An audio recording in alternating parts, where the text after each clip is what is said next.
श्री रसिक मुरारी जी के गुरुदेव श्री श्यामानंद प्रभु धारेंदा नामक स्थान में रहते थे। उनके स्थान से संबंधित कुछ जमीन बाणपुर नामक ग्राम में थी। वहां खेती होती थी। जो अन्न उत्पन्न होता वह साधु सेवा निमित्त धारेंदा स्थान पर आता। श्यामानंद जी के सत्संग से प्रभावित होकर यह जमीन श्यामानंद जी को एक बूढ़े जमींदार ने दान में दी थी। श्यामानंद जी विरक्त महात्मा थे। वे किसी से कुछ नहीं लेते थे। इसलिए उस जमींदार भक्त ने श्यामानंद प्रभु के चरणों में हाथ जोड़कर प्रार्थना की, भगवन, आप जैसे सच्चे संतों का सत्संग बड़े भाग्य से ही प्राप्त होता है। मेरे अति सौभाग्य हैं जो आपके पवित्र सत्संग का अमृत अंतिम अवस्था में प्राप्त हो गया। अब मैं यह चाहता हूं कि आप यहां सदैव के लिए निवास स्थान बनाकर अपने पारमार्थिक सत्संग से जीवों का कल्याण करें। मैं यह जानता हूं कि आप जैसे सच्चे संतों को किसी बात की परवाह नहीं होती, न ही किसी वस्तु की इच्छा अथवा चाह होती है।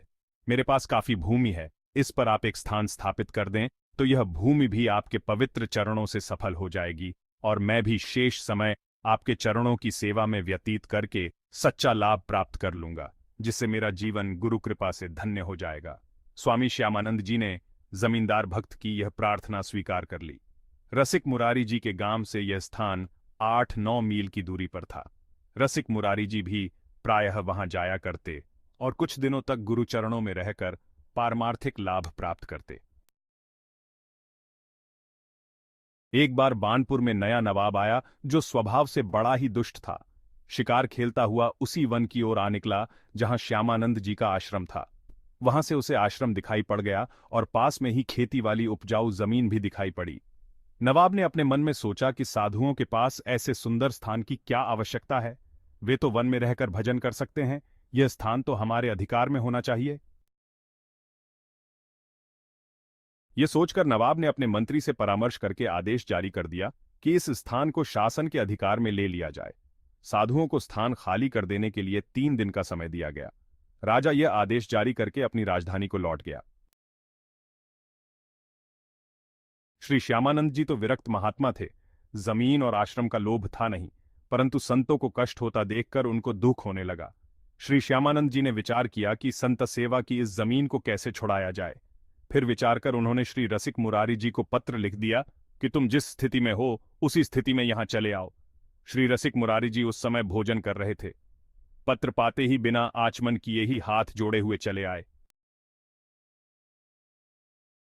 श्री रसिक मुरारी जी ने हाथ और मुंह झूठा होने से पीछे से ही गुरुदेव भगवान को साष्टांग दंडवत प्रणाम किया। श्री श्यामानंद प्रभु ने जब देखा कि रसिक पीछे से प्रणाम कर रहा है, गुरुदेव द्वारा पीछे से प्रणाम करने का कारण पूछने पर श्री रसिक मुरारी जी ने निवेदन किया कि मैं भोजन कर रहा था और उसी समय आपका पत्र मिला, अत बिना आचमन किए ज्यों का त्यों चला आया। इनकी यह गुरुभक्ति देखकर श्री श्यामानंद प्रभु का हृदय प्रेम से भीग गया। श्री गुरुदेव श्री श्यामानंद जी की आज्ञा पाकर श्री रसिक मुरारी जी ने आचमन किया। तत्पश्चात श्री श्यामानंद जी ने इन्हें उसी स्थान पर भेजा जहां दुष्टों में शिरोमणि नवाब रहता था। श्री रसिक मुरारी जी वहां गए तो वहां पर इनको अपने कुछ शिष्यगण मिले जो नवाब के यहां मुंशी, मुनीम आदि पदों पर नौकरी करते थे। उन सब ने गुरुदेव का नवाब के पास आने का कारण जानकर कहा कि नवाब बड़ा नीच है, अत आप तो यहां से प्रातःकाल ही चले जाए, हम सब उसको समझा बुझाकर काम करा लेंगे। श्री रसिक मुरारी जी बोले, चिंता मत करो, हृदय में निश्चिंतता को धारण करो। 3 दिन तक नवाब के कर्मचारी लोग अपने गुरुदेव श्री रसिक मुरारी जी की ही सेवा में रहे। तीसरे दिन नवाब का ध्यान इस ओर गया तो उसने उन लोगों को दरबार में बुलाया और पूछा कि 3 दिन तक कहां रहे। जब नवाब ने कर्मचारियों के मुख से यह सुना कि उनके गुरुवर्य आए हैं तो नवाब ने कहा कि उन्हें मेरे पास लिवा लाओ, मैं उनकी करामात देखूंगा। नवाब ने जब यह बात कही तो कर्मचारियों ने आकर श्री रसिक मुरारी जी से प्रार्थना की कि अब भी आप यहां से चले जाइए। श्री रसिक मुरारी ने कहा, चलो जरा उसको देखें तो क्या करता है, उसकी कितनी सामर्थ्य है। यह कहकर श्री रसिक मुरारी जी नवाब के द्वारा भेजी हुई पालकी पर बैठकर चले। मार्ग में आए तो देखा कि चारों ओर एक मतवाले हाथी की धूम छाई हुई है। असल में नवाब को किसी ने यह बात पहले ही बता दी थी कि श्री श्यामानंद जी के शिष्य रसिक मुरारी जी आश्रम की जमीन छुड़ाने आए हैं। अतः उसने रास्ते में एक मतवाला हाथी छुड़वा रखा था ताकि हाथी उन्हें कुचलकर मार डाले। सभी शिष्यों ने मार्ग छोड़ने की प्रार्थना की, परंतु श्री रसिक जी ने कहा, कई जन्मों में कई बार यह शरीर मर चुका, फिर भी जन्म मरण का अंत नहीं आया। इस बार यह नाशवान शरीर यदि गुरुदेव के काम आ रहा है तो मेरा अहोभाग्य है। जैसे ही श्री रसिक जी हाथी के ओर निकट जाने लगे, सभी शिष्य घबराए और रसिक जी से मार्ग छोड़ देने का पुनः आग्रह करने लगे। रसिक जी ने कहा, आप लोगों ने निष्ठापूर्वक उपदेश नहीं लिया है। अगर तुम्हें शरीर का मोह है तो गले में व्यर्थ ही यह माला क्यों पहन रखी है। संत कहते हैं कि रसिक जी की बात सुनकर कुछ शिष्य जिन्हें जान प्यारी थी, माला उतारकर आसपास छुप गए और निष्ठावान शिष्य रसिक जी के साथ ही डटे रहे। इधर से विशालकाय मतवाला हाथी बढ़ता चला आ रहा था, तो इधर रसिक मुरारी जी गुरुदेव का नाम श्री श्यामानंद प्रभु का उच्चारण करते करते निर्भयता से बढ़े चले जा रहे थे।